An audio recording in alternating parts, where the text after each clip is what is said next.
الرحمن الرحيم الحمد لله والصلاة والسلام على رسول الله محمد بن عبد الله وعلى آله ومن صار بهديه إلى يوم الدين.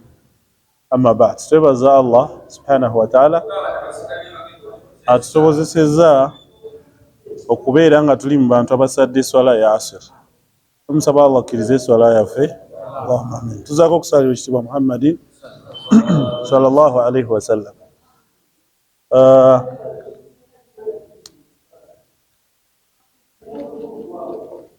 Oweekitiibwa Muhammadin sallallahu alayhi wa sallam yali akuŋŋaanye lumu mu masjidi nga bwe tukuŋŋaanye wano olwaleero, n'agamba abasahaba ebigambo bino bye tugenda okubeera nga naffe tukola ki, twejjukanyaako olunaku luno olwaleero. Yagamba oweekitiibwa Muhammadin sallallahu alayhi wa sallam, hadith tujijako Abi Huraira nga tujijako Imam Ahmad yajiwandika fi musnadihi bisanadin hasanahu al-Albani an Abi Huraira qala, yagamba qala Rasulullah sallallahu alayhi wa sallam, man ya'khudh anni haula'i al-kalimat,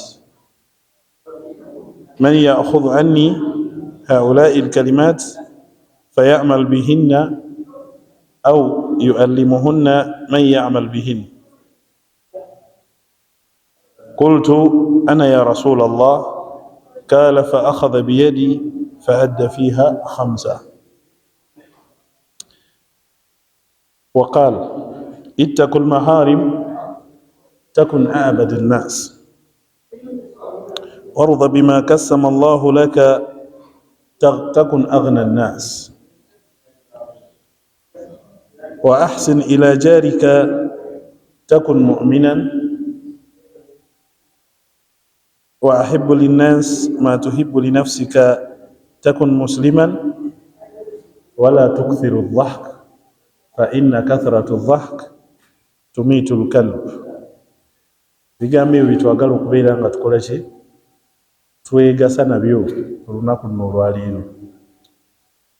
Oweekitiibwa Muhammadin sallallahu alayhi wa sallam yagamba abasahaba nti man ya'khudh minni hadhihi al-kalimat, ani anzigyako ebigambo bino,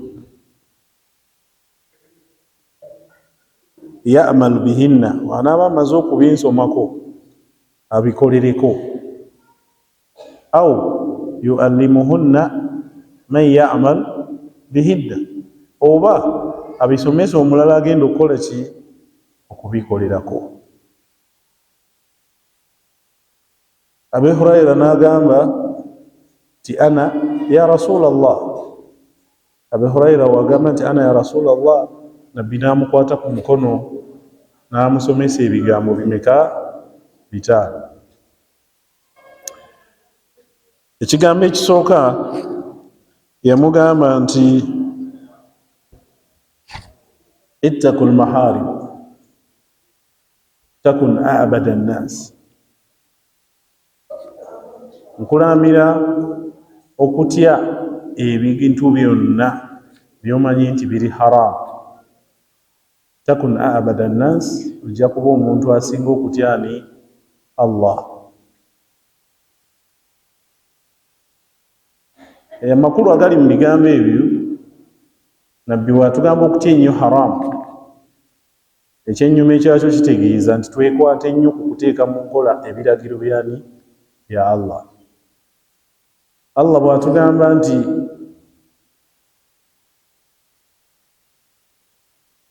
aqimi swala, ekyo kirungi, tulagidde okuyimirizaawo ki, eswala.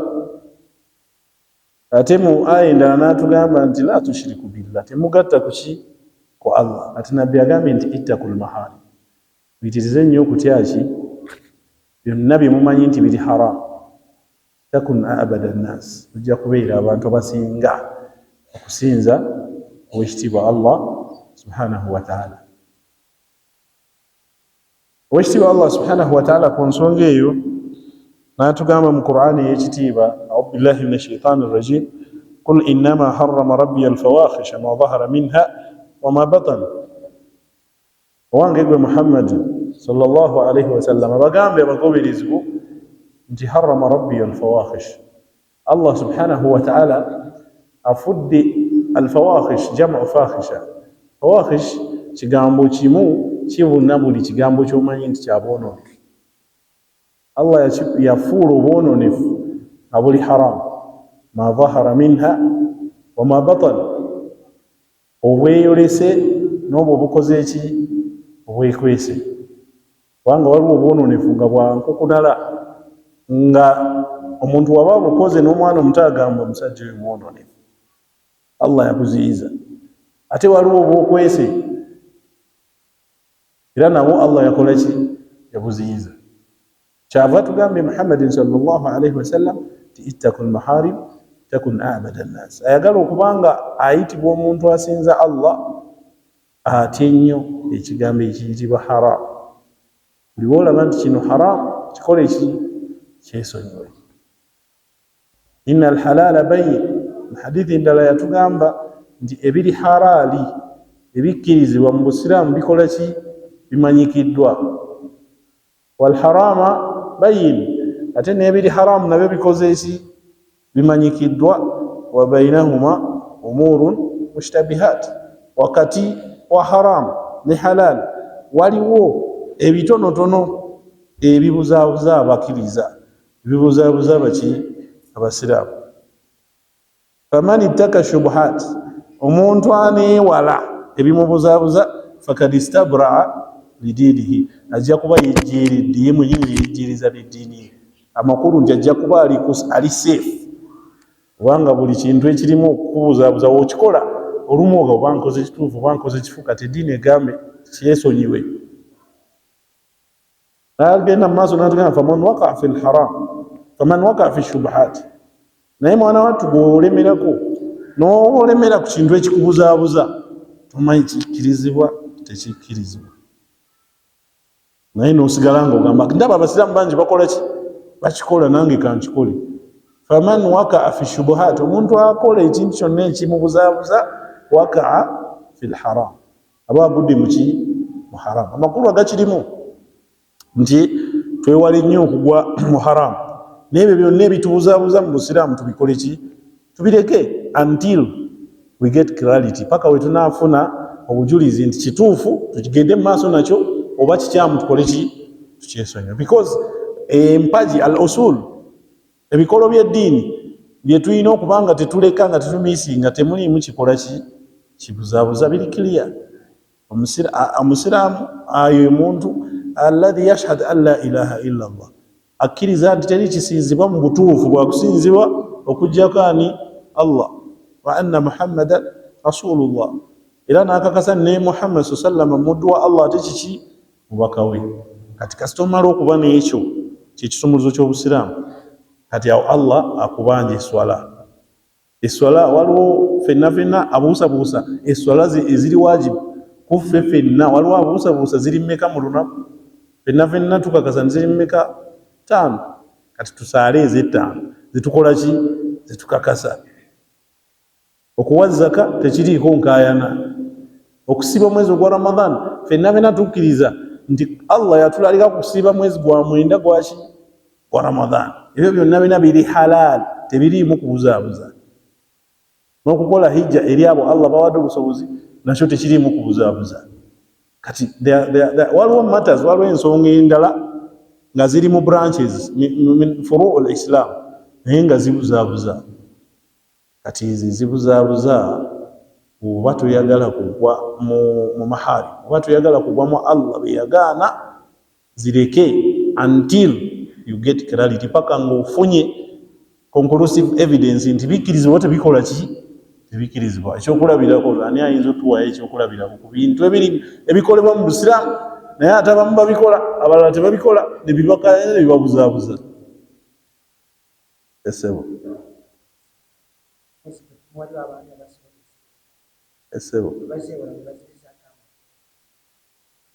ate ekyo kikyamu, ekyo tekiriiko naku, tekirinawo ekibuzaabuliza. That is your haramu ali direct because wa halala Allahu al-bay'a wa harrama. Allah yakkiriza okusuubula naziyiza interest, predetermined interest. Kati if wemubanga mukunganya sente nga muziwola omuntu nazza amagoba, already muli wabweru wa Busiraamu. Ekyo kiri wabweru wa Busiraamu, tekiriiko ku kyekiina nekyo kyebuzaabuza, because Allah yakkiriza kusuubula naye yagaana ki? Riba ye muntu okuwola omutwalo n'akugamba oba ozza okusasula ogenda kumpa ku 10,000 olwomwongerako, that is riba, tekikkirizibwa mu Busiraamu.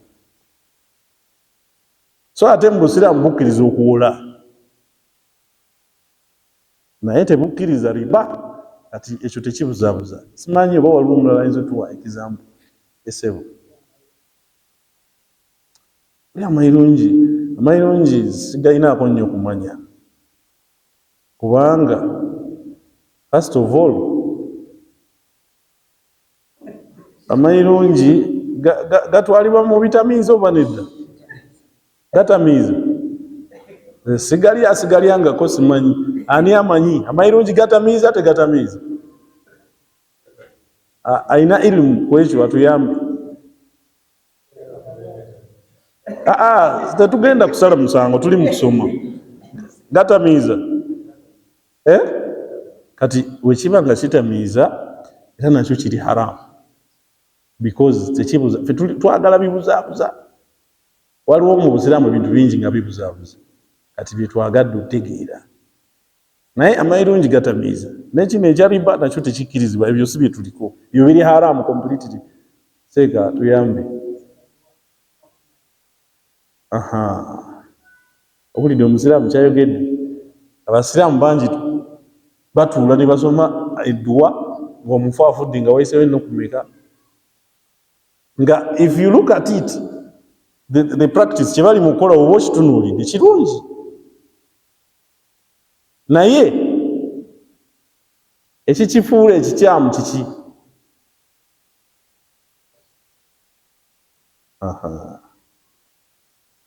Ekikifuula ekikyamu nti eyatusomesa Obusiraamu Allah mu Quran teyakitulaga.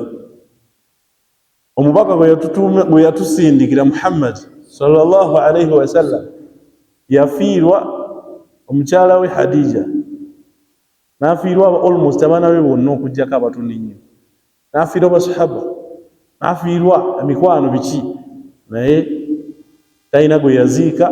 Ne wayitawo ennaku 4 n'ajja n'akola ki? Anti awo oba omulowooleza, kuba ebirala bye yakola byonna yalina obudde obukola ki? Naye lwaki yalemererwa? Obusiraamu si ffe abeesalirawo nti tugenda kukola kino tetugenda kukola ki? Wabula Obusiraamu tulina masadiru tashri', tulina sources mwe tujja ki?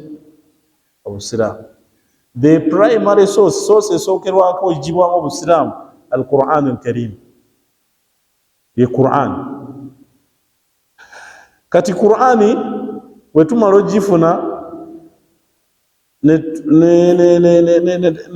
tuba nga tulina ekirala kye twagala okweyongera okutegeera nga tetulina kitegeere kiri mu Quran, tudda ku sunna z'omubaka Muhammad sallallahu alayhi wa sallam. Tuvola tusoma hadith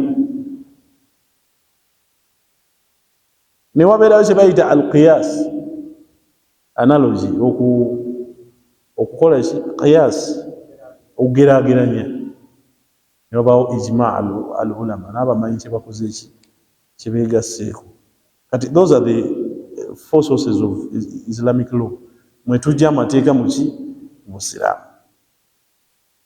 Kati omwami ono agambye nabbi teyalina budde, ate nabbi ogwo gwe mulimu Allah gwe yamuwa kusomesa ki? Alemererwa atya okuba n'obudde okusomesa Allah kyamutumye okusomesa?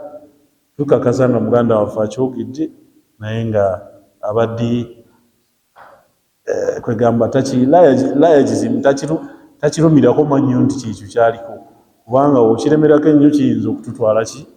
Ewakyamu. So kati ono omuganda waffe atugambye okusoma edduwa.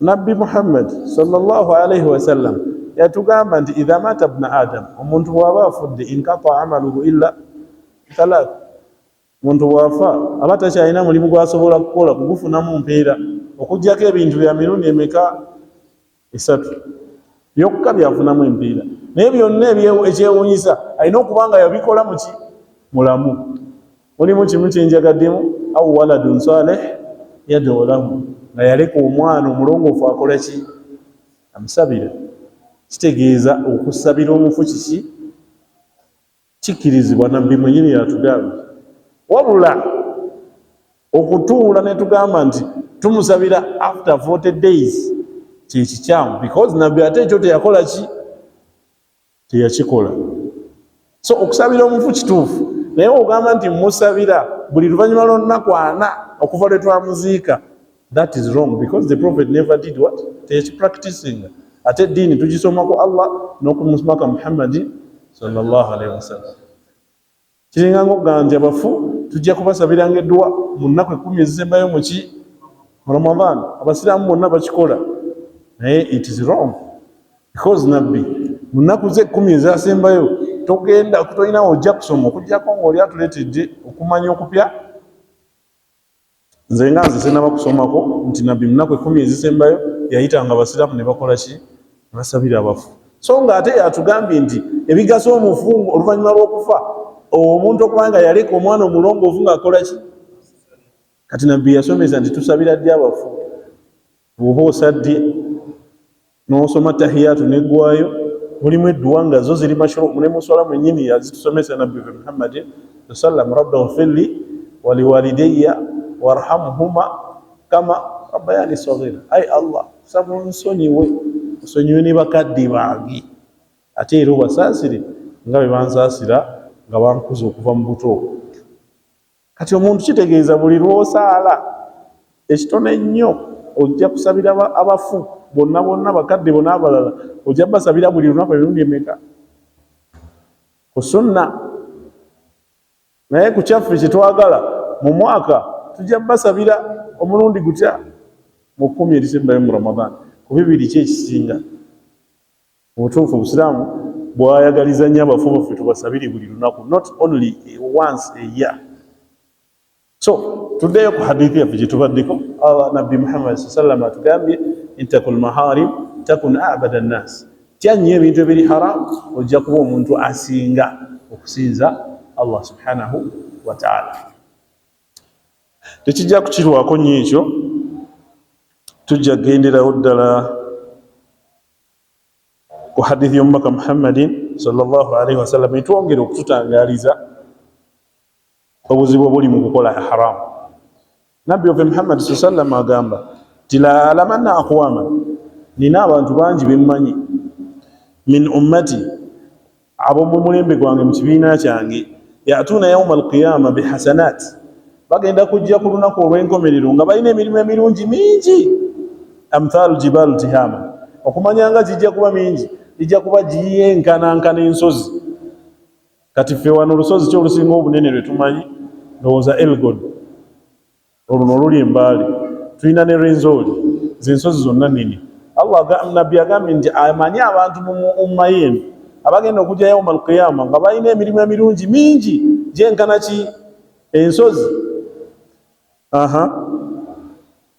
fayaj'alha Allahu azza wa jalla haba'an manthura naye mwana wattu Allah emirimu gyabwe agenda kugisazaamu agifuule nga tekigenda kubagasa yawma alqiyama Allah lwaki asazaamu emirimu gy'abantu abo nabbi we yayogerera ebigambo ebyo waliwo sahaba nga bamuyita Thawban n'amugamba nti ya Rasulallah Thawban n'agamba nabbi nti wange gwe mubaka wa Allah kigambo ky'oyogedde kikoze ki kintiisiza swifhum lana abantu abo botugamba tuwe ku bitendo byabwe swifhum lana tuwe bitendo byabwe alla nakuna minhum wa nahnu la na'lam tetubanga naffe tugwa mu abo abakola emirimu emirungi naye nga tugenda kujja ku lunaku lw'enkomerero nga Allah yakola ki yagisazaamu nga tetumanyi so Allah tukusaba otuwe ku bitendo byabwe tubeere nga tukola ki nga tubategeera nabbi n'amugamba nti amma innahum ikhwanukum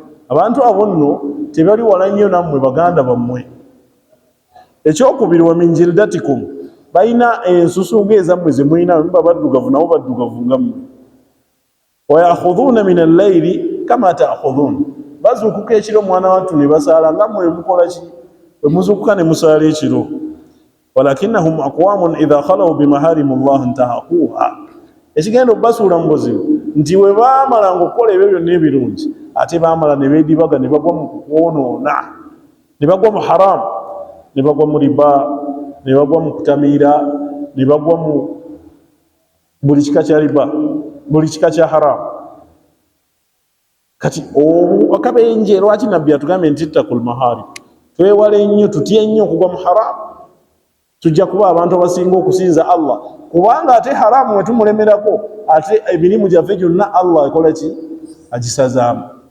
tuvolaba Allah yagamba Muhammad sallallahu alaihi wasallam nti singa kakutanda Muhammad sallallahu alaihi wasallam n'okola shiriki la yahbatanna amaluka nja kusazaamu emirimu ki gyonna emirimu gyo gyonna emirungi naye yakigamba Muhammad sallallahu alaihi wasallam kati wabanga Allah yagamba nabbi Muhammad nti singa kamutanda nakola shiriki agenda sazaamu emirimu ki kati ate ffe baani kati kyovola batugambye kyeyasooka osibirira basahaba yabagamba nti ittaqul maharim mutye nnyo ekigambo ekiyitibwa haramu yakun abada nnas mugenda kubeera abantu abakyasinza okusinza ani Allah kitegeeza nti mwekwate nnyo ku Allah bye yalagira bwe mumala obyekwatako mwewale nnyo Allah bye yakola ki bye yaziyiza bwe munaaba mubikoze mujja kuba abantu abakyasinze okusinza owekitiibwa Allah subhanahu wa ta'ala ekyokubiri n'abagamba basahaba nti warda bima qasama Allahu lak takun aghna an-nas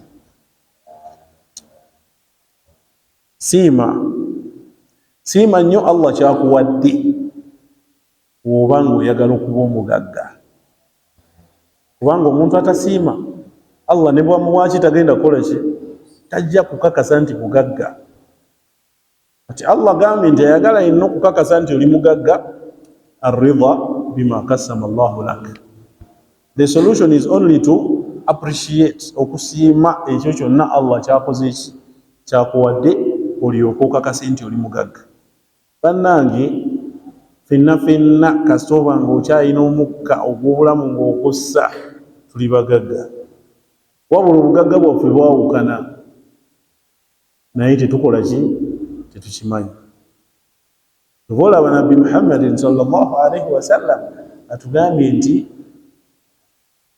ridha siima Allah kyakuwadde olyoka obeera omugagga hadithi endala yagamba nti man arada alghina yenna ayagala obugagga falkanaatu takfihi okubeera n'okusiima okwekkusa n'ekyo Allah kyakuwadde kikumalira omuntu yenna asiima nekyalina mwana wattu abeera nga talina wasiwasi mu mutima kati tusooka tunuulire ekifaananyi kino omuntu ojja mulaba nga mugagga nnyo ng'abantu bamwegomba etawuni yonna naye nga owulirayo for example omugagga yazze agenda kusenda abantu ku eka 3 ez'ettaka naye ng'ate ali mu kuzifuna mu buyaayi naye ng'ate already alina ebyobugagga bye yafuna mu makubo amalungi bingi naye agamba olw'okubanga talina kana tasiima Allah kyamuwadde agamba nti kangende nfere ekyapa ekyo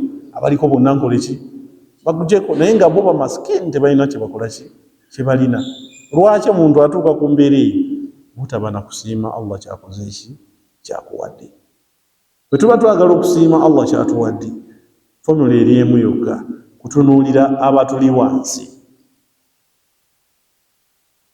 kubanga omuntu buli lw'otunuulira abakusinga ogenda kukolima ate nga Allah ensi yagitonda mu sunnatullah fil khalq mu sunna ya Allah mu kutonda nti abantu tetukola ki tetwenkanankana yatuteekamu amadaala naye buli omu embeera gy'olimu olina gw'osinga waliwo akutunuulira n'agamba nti singa nfuna gundi kyalina naye ate nga gw'olaba oli buki oli bubi nnyo kiva olaba nabbi atugambye nti siima Allah kyakuwadde takun aghna an-nas, ojja kubeera asinga abantu bonna obugagga.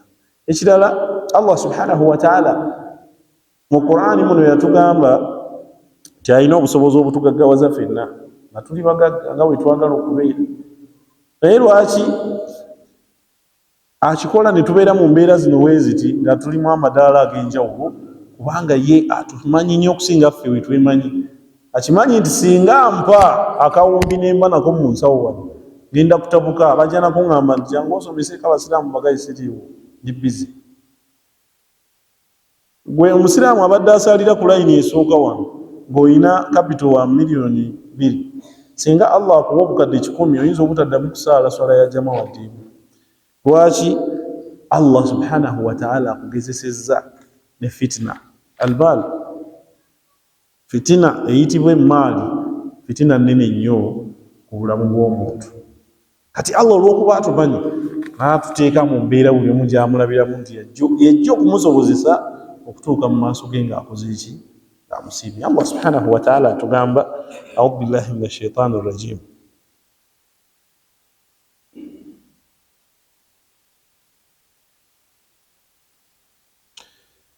Allah subhanahu wa ta'ala atugamba nti walau basata Allahu rizqa li ibadihi, ay Allah singa yakwata riziki abaddu be bonna abali mu nsi n'abawa riziki nga buli omu ali mu mbeera gy'ayagala, la baghaw fil ard, twandiyonoonye mu nsi, twandifuuse abatagambikako.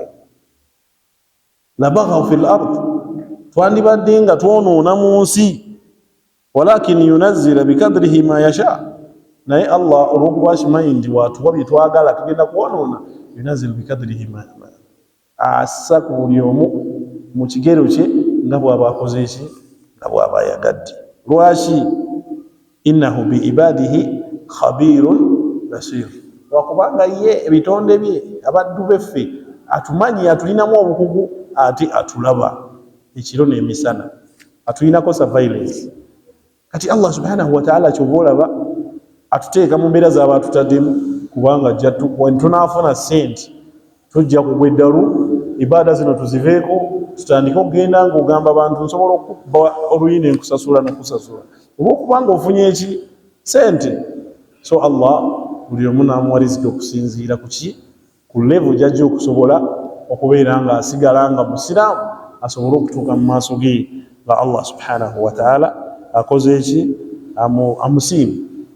Ensonga eyokusatu, wekitiibwa Muhammadin sallallahu alaihi wasallam natugamba nti wa ahsin ila jarik, tulongoose nnyo eri baliraanwa baffe. Wa ahsin ila jarik, longoose eri neighbawo oba baneighbabo. Takun mu'minan, oba okakasa nga oli mukkiriza, olina okuba nga obweyisa bulungi ne baneighba ne baliraanwa bo. Man kana yu'min billah, mu hadithi endala tugamba nti oyo yenna kakasa nti akkiriza Allah gyali era yasinzibwa mu bwannamunigina, wal yawmil akhir, akakasa nti oyo Allah gwakkiriza ajja kumusisinkana ku lunaku olw'enkomerero, fala yu'dhi jarahu, takigezangako kuyisa bubi ki muliraanwa we, takigezangako kulumya muliraanwa we. Kati ffenna buli omu yeekubemu tooki gy'awangalira ewaka we, ku mulimu gy'akolera, abamuliraanye abayisa atya, ayina nkolagana ki ne baneighba be, bamwenyumirizaamu oba bamulabanga ekibonerezo Allah kye yabaleetera. Kati we tuba nga tuli mu abo baliraanwa nga batwevuma, twekyekinga obukkiriza bwaffe, kubanga Allah atugambye nga yita ku muti Muhammadin sallallahu alaihi wasallam kyo yenna akakasa kyakkiriza Allah n'olunaku olw'enkomerero gye luli agenda sisinkana Allah, tagezangako kulumya ki muliraanwa we.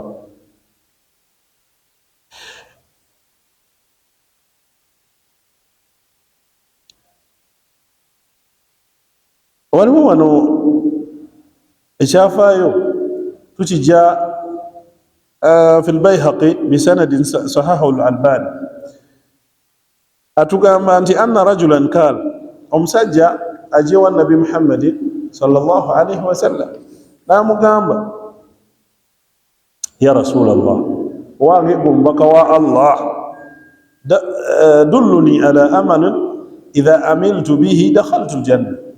Ngulirayo mulimu kun muhsinan, nabbi yamugamba kigambo kimu, ubeera muntu mulungi.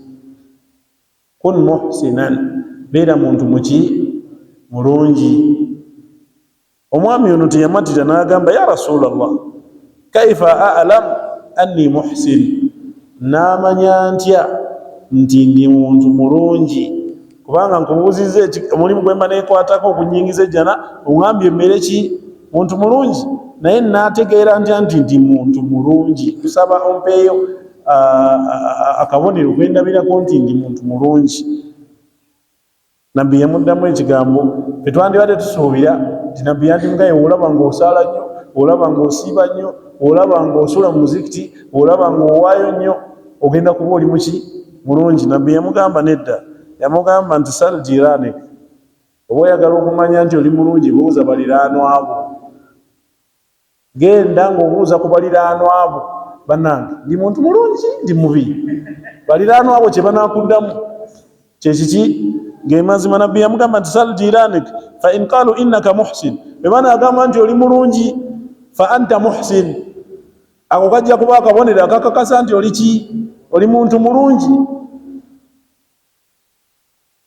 Au qaalu innaka musii, kati we banaakuwa ansa eri ey'ekyennyuma ekyeno esoose, nebagamba musajja wattu otubuuziza ekibuuzo kizibu, naye oba oyagala mu mazima katukubuulire oli musajja muzibu, abantu bonna bakutya, nze nange okukuba ansa eno ngumye bugumi, naye amazima gali nti oli musajja mubi.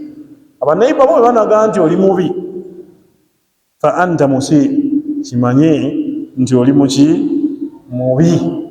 fa khairu nnaasi manzilatan inda Allah khairuhum lijarihi. Nabbi n'amumaliriza nga amugamba abantu abagenda okusinga okuba mu madaala ag'awaggulu, mu jjana ez'awaggulu, yauma alqiyama khairuhum lijarihi, abasinga okweyisa obulungi ne baliraanwa be.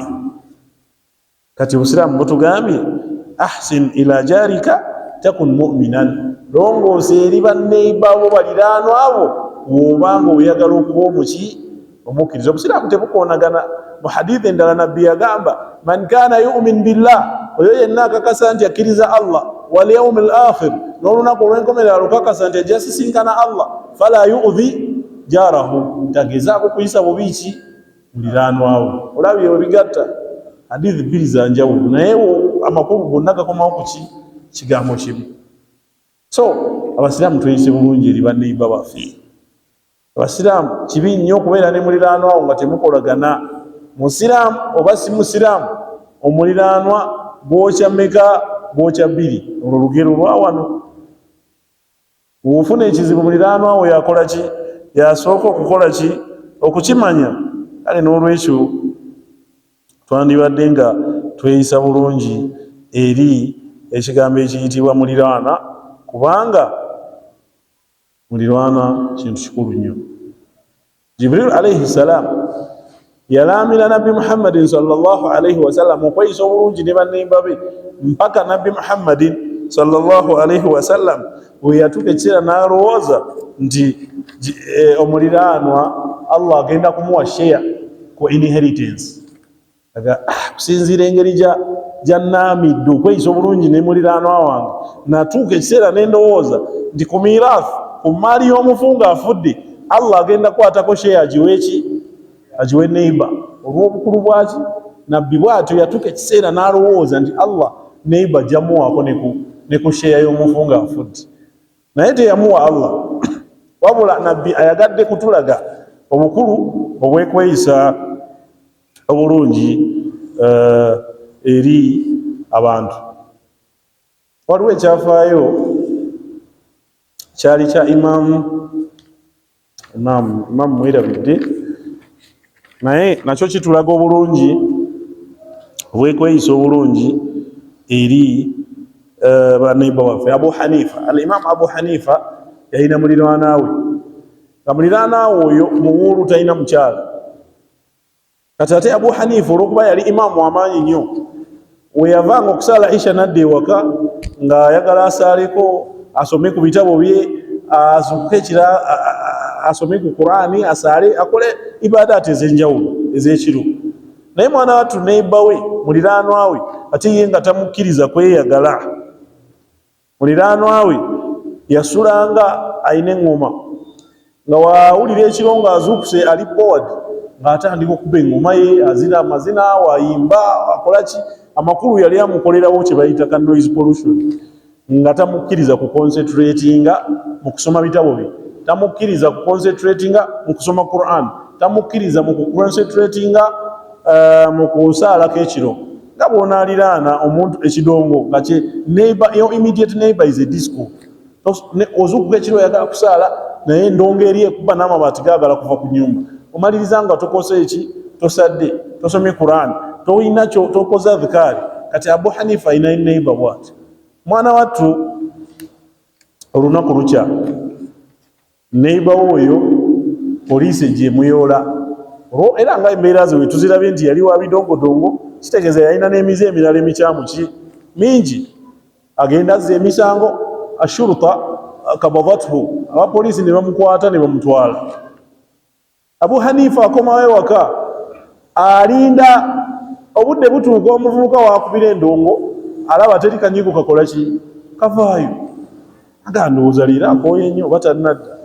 Ssaawa 5, 6, 7 Abu Hanifa ne kimukwatako, n'ava mu nnyumba ye n'agenda ku mulyango gwa neighbor akonkone, tabanga yafiiridde mu nnyumba. Agenda otuukayo ng'akonkona oluggi naye tewali akola ki, aggulawo. N'avaawo n'agenda ku miryango gy'abaliraanwa abalala, ababuuza nti mwalabyeko ku gundi, nga leero simulaba, n'ebidongo byakubanga bulijjo tebikola ki, tebiriyo. Ne bamugaa ti wategedde, oyo abapoliisi bamuyodde, ate yakoze eki, yakoze omusango A, B, C, D ne bamumalirayo. Kyabeewuunyisa nnyo, Abu Hanifa yakwata bukwasi kisolo kye, ensolo ye kwe yali atambulira, amangu ago n'agenda mpaka ku poliisi. Ssaawa 9:10 ez'ekiro atuuka ku poliisi, asangawo abapoliisi, ababuuza nti lwaki mwakutte muliraanwa wange? Mukama waffe yatusindise tumukwate, yalina omusango ABCD. Abagamba mumpitire mukama wammwe. Bwe bayita omukulu wa poliisi n'agamba Abu Hanifa ali wanazze ku poliisi ssaawa eno anjagala. N'ayanguwa nnyo n'amugamba, Imam, lwaki tewantumidde? Wanditumye omwana n'ajja n'ampita, nze nenkola ki? Nenzija ewuwo. Budde buno obw'ekiro Imam, si kirungi kutambula kiro. N'amugamba nti ekindeese wano nsonga ya muliraanwa wange, mwamukutte. Nti kituufu twamukutte, yakoze kino ne kino. N'amugamba lwaki wamukutte nga tontegeezezzaako? Tokimanyi ndi muliraanwa wange anvunaanyizibwako? Wa poliisi yeewuunya nnyo n'agamba ate Imam leero azze kuwolereza bayaayi. Ng'ate kibi nnyo kye wakoze okujja okukwata omuntu ng'alina baliraanwa we n'otakola ki, n'otabategeezaako. Era n'agamba mumpe muliraanwa wange, njagala kukola ki, kumuzzaayo, nzirayo naye simuleka wano. Omukulu wa poliisi amugamba, Imam Abu Hanifa, ne woba otugambye okuta abasibe bonna bali wano tetusobola gaana, kubanga gwe tetukumanyiiko kikyamu kiki kyonna kyonna. Era n'amuwa omusibe, amugamba obanga gwalagidde tumutadde. Ekyewuunyisa nnyo omusibe w'atuula ku nsolo, basimbula bava wano mpaka nga wali ku mulyango. Omusibe n'agamba nti n'atandika okukaaba. Abu Hanifa n'amubuuza ate kati gubadde ki? Kujje mukomera ate okaaba bukaabe, wandibadde okola ki? Sanyuka busanyusi. N'amugamba ebigambo bino wammanga nti adhaituka kullu hadhihi al-ayyam, nkukozeeko effujjo ebbanga lino lyonna, wala awamu n'emyaka gino gyonna. Kwegamba mu bufunze yamugamba nti nkukozeeko effujjo ebbanga ddene nnyo. Wama taraktuka tanam, sikukkiriza kwebakako kiro, kuba endongo ekiro kyonna. Wala tusalli wala taqra, sikukkiriza kusaalako kiro, ate era sikukkiriza kusoma kiro. Walamma fakadtani Laila, naye munnange we nakubuzeeko ekiro kimu kyokka bwekiti ekiro kimu kyokka bwekiti yalinda wiiki wadde ennaku 3 ekiro kimu nga tamulaba walamma fakattuka laila bwe nakubuzeeko ekiro atayita tashfa fi oze ku poliisi ate kunzija mukomera kumpolereza ekyo kyekikola ki kyekinkaabya kubanga nze mbadde sisuubira mube nsuubira okujja okunzija mukomera bwe mbadde sikusuubira olw'ebyo bye mbadde nga nkola ki nga nkukola ashhadu Allah thumma ashhadu annani taibun ila Allah namugamba nti netondedde Allah nzikiriza Allah ate era nsaba Allah nsonyiwe byonna byonna byenzize nkola naye omusajja oyo okubusiramu kakkiriza eddiini y'obusiraamu kyava ku neeyisa ya Abu Hanifa yamukosa ebbanga ddene naye yero yafuna ekizibu ate ye yajja okukola ki kumweyimirirako singa mulirwana wange oba owuwo olwaleero ng'akuyisa bubi bakukubira ne bagamba nti ali ku poliisi bamukutte ojja gamba abeereko eyo tumuwone ku mulembe gwe tuliko ffenna tujja ga abeereko eyo tukole ki tumuwone naye tunuulira basalafu abaatukulembera enneeyisa yaabwe ne baliraanwa baabwe kati nabbi Muhammadin sallallahu alaihi wasallam kyatugambye nti ahsin ila jarika weeyise bulungi eri neyibawo takun mu'minan oba okakasa ng'oli muki okkiriza kubanga man kana yumin billah oyo yenna akakasa nti akkiriza Allah wal yawmil akhir n'olunaku olw'enkomerero fala yu'dhi jarahu tagezaako kukola kintu kyonna kikosaani muliraanwa we ekyokuna ekidirira ekisembayo nabbi kye yabasibirira yabagamba wa ahibbu linnansi ma tuhibbu linafsi yagaliza nnyo abantu byowulira ng'okola ki ng'obyeyagaliza takun musliman ekyo kijja kufuula omusiraamu muki owannamaddala fala yu'min ahadukum tattaba mukkiriza omu mu mmwe hatta yuhibba li akhihi paka ng'ayagaliza munne ma yuhibbu linafsihi ebyo byonna byakola ki byeyagaliza kakati omuntu oba olina ensaalwa olaba omuntu ng'alina kyafunye wadde ng'omusinga gw'olina mmotoka oli yaguza akapiki naye nogayo yajeewa sente ez'akapikipiki oyo naye tegeera nti obusiraamu bwo bukyalimu ki bukyatagala kubanga obusiraamu obutuufu kwe kwagaliza omusiraamu munno ky'owulira ng'okola ki okyagala tunuulira basahaba bwe basenguka okuva e Makka okugenda e Madiina nga Allah akkiriza nabbi waffe abagambe basenguke olw'okubanga baali batulugunyizibwa e Makka baaleka ebyobugagga ne baleka abakyala ne baleka buli kimu ne bakisenguka ne batuuka e Madiina nabbi Muhammadin sallama n'alagira ba Ansar kubanga bano abaasenguka be bayita ba Muhajirin n'alagira ba Ansar babeeko bye babayamba nabyo mu by'okukozesa abalina abakyala abangi ne babagamba mubate muweeko bannammwe abazze bo tebakyalina ki bakyala abalina amayumba amangi ndi abalala muyambeko bannammwe bafune bakola ki bwe basula basahaba tebaagaana yalina abakyala basukka muomu lilla yatangako omu n'amugamba funayo omuntu kubali abagenyi betwakyaziza akuwase akuwowa okuva n'olwaleero ani oli mukyala we abalina amayumba amangi ne bagawaayo abalina buli omu n'awaayo okusinziira ku kye yalina Allah subhanahu wa ta'ala n'abasiima okumanya nga yabasiima n'atuuka n'okuboogerako n'agamba a'udhu billahi minash shaitani rrajim nti wayu'thiruna ala anfusihim walau kana bihim khasasa waman yuqa shuhha nafsihi faulaika humul muflihun wayu'thiruna ala anfusihim walau kana bihim khasasa nti basahaba beerekerezanga ne bagamba nti wadde nange njagala nnyo abakyala bange bonna nina basatu mbaagala naye olw'obusiraamu olw'eddiini ya Allah kanteeka ababiri nsigaze omu kubanga ne baganda bange nabo tebalina ki bakyala faman yuka shuhha nafsihi anaasobola okufuga omululu guno oguli mu mutima gwe faulaika humul almuflihun beba bagenda okusingana Allah nga basiimye nga basanyufu kyava bagambye nti ahibbu li nafsika ma tuhibbu ahibbu li ghayrika ma tuhibbu li nafsik yagaliza abalala ebyo byonna byonna byowulira nti naawe byokola ki byoyagala kati ebyo byonna bigambo bya Nabbi Muhammad sallallahu alaihi wasallam nga abiramira basahaba be okubeera nga bwe baba baagala okubeera abasiraamu abannamaddala ebimu ku bintu byebalina okukola ki okwekwatako. Naye ku mulembe gwaffe osobola okusanga omwana wa muganda wo nga yafa n'omuleka n'agenda ku street n'afuuka street child, betuyita ba street children, nabo baana b'abantu era ne mu famire gye bava waliyo abasobola okubabeeza mu maka gaabwe ne batabeera ku street. Mulimu abakyamu nga ye yalina empisa embi yakola ki n'adduka ewaka, abo si be twogerako. Naye mulimu oli nga yali mu bulamu obulungi, Allah n'amugerera n'ajjawo taata ne maama bonna n'abatwala omulundi gumu, ne basigala nga bali awo mu mboozi tebalina ayamba, baana bato tebalina kye basobola kukola, ne bamaliriza nga bali ku street banywa mafuta, naye nga bakugamba abono boolaba baana ba gundi.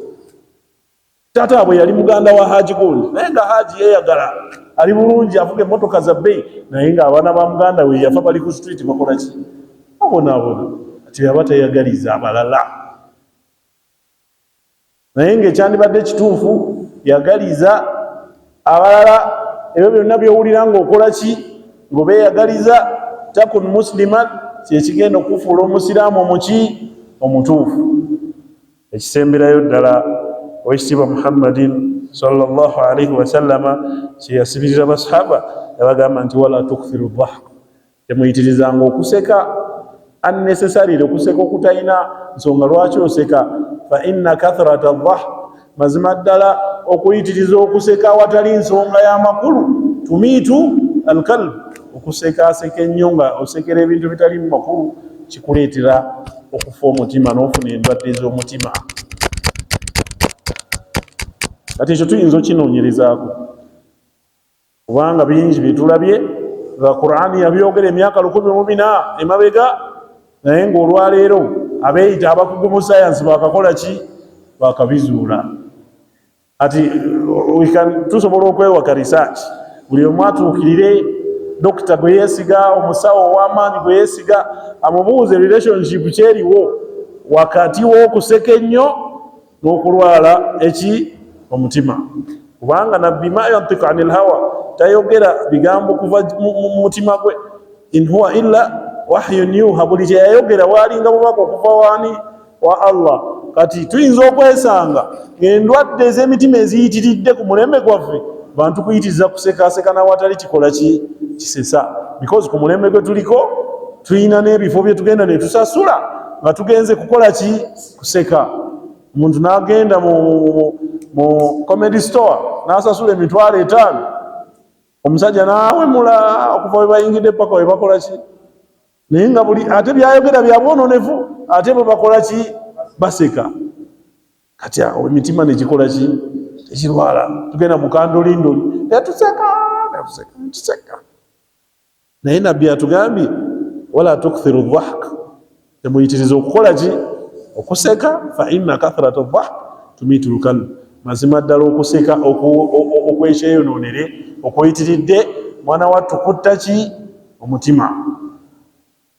Mu hadithi endala n'atugamba law ta'lamuuna ma a'lam, singa mubadde mumanyi nze bye mmanyi, nabbi agamba basahaba la dhahaktum kalila, wandibadde museka kitono nnyo ne muyitiriza okukola ki? Okukaaba. Kubanga bwe tulaga waki? Wazibu nnyo, teweetaaga ku muntu kubeera ng'aseka.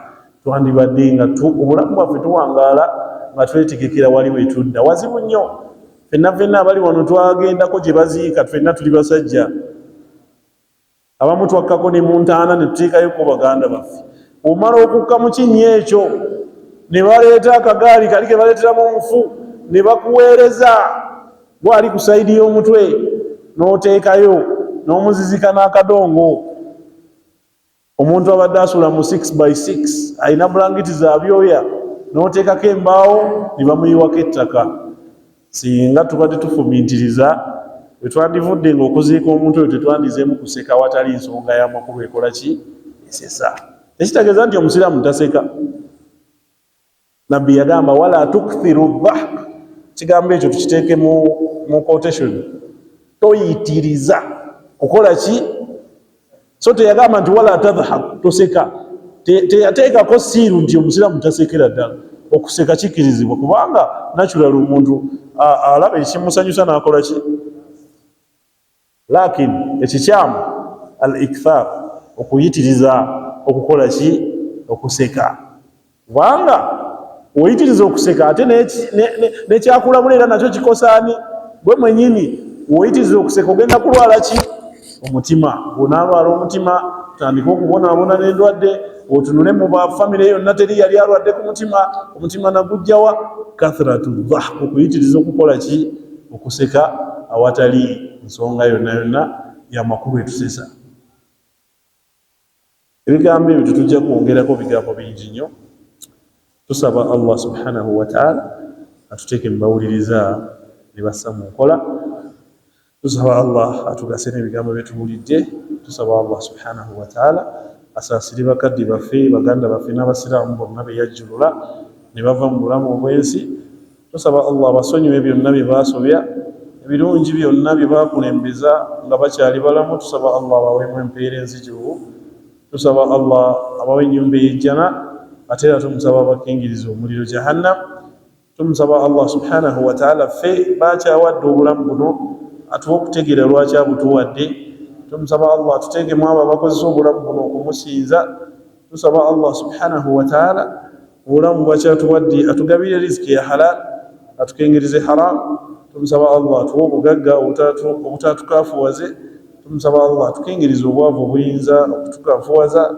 Tumusaba Allah subhanahu wa ta'ala waba atuusizza ekiseera ekitujja mu bulamu buno obw'ensi bwatuwadde, atutwale nga tuli mu bantu basiimye, atutwale nga tuli mu abo bawandiise okuyingira ennyumba ey'ejjana. Assalamu alaikum wa rahmatullahi wa barakatuh.